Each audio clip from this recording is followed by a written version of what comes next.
Mkhulu uMkhumbane bekuliqhamukisa eveni laseMozambique sewalala phansi ngenxa yokugula. Kanti kungasiko ukuphatheka nje kuphela labadvutane naye sebakhala nangekuthi ngathi-ke sewushayele kakati esakeni ekhaya lakhe lelinetindlu tekucashisa njengoba kuthiwa-ke umfana wamake wakakhe lebekashade naye lesekashona sewuthatha konke uthi-ke likhaya lakhiwa ngumakwakhe.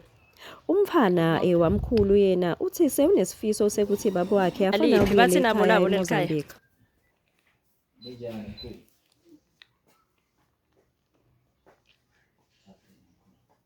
Sitena naba mkhulu baka-channel batawucela ukukusida. Abeshadile ashade nalo mnyeni wake wakangozi bakhala. Manje sekunetinkinga letikhona lesicela nje ukuthi i-embassy manje iside zikhona ukumthatha kuyele emuva eMozambique. So nesikhathi lesingakanani mkhulu abakhona laveni lakangwane? Nabo bo more than 35 years yedulu. Sesithe lesikhathi. Ngisho nasubani. Nyalo yini lokubanga ukuthi kube likhona ukuthi abuyele emuva ekhaya? Kude lokungako cause ngikhani sihlangana nabo labase-embassy basithi asilungisele timphepha takhe bathi khanza ukuthi vele ticonzile nasikhuluma nababelanga lawathi tilungile bangakhona kusita ukuthi ahambe abuyele emuva. Nyalo leli sito lebekungilona nelidzinga kakhulu belilani.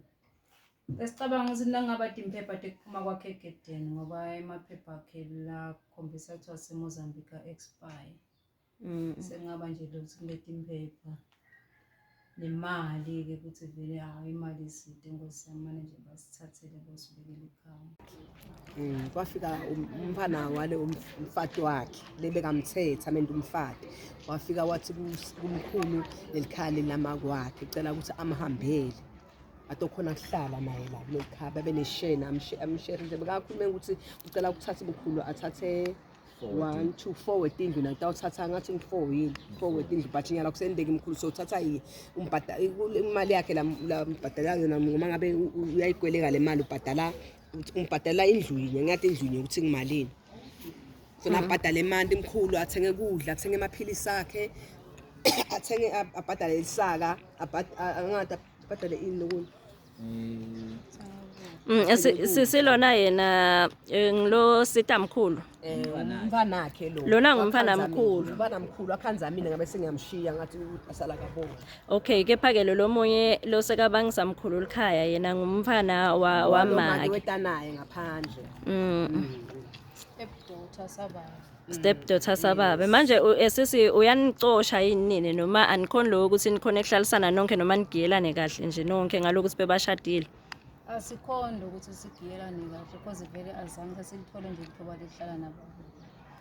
Asadihambela ngenyawo takhe nje sicala nyalo lokho asakulesimo lesi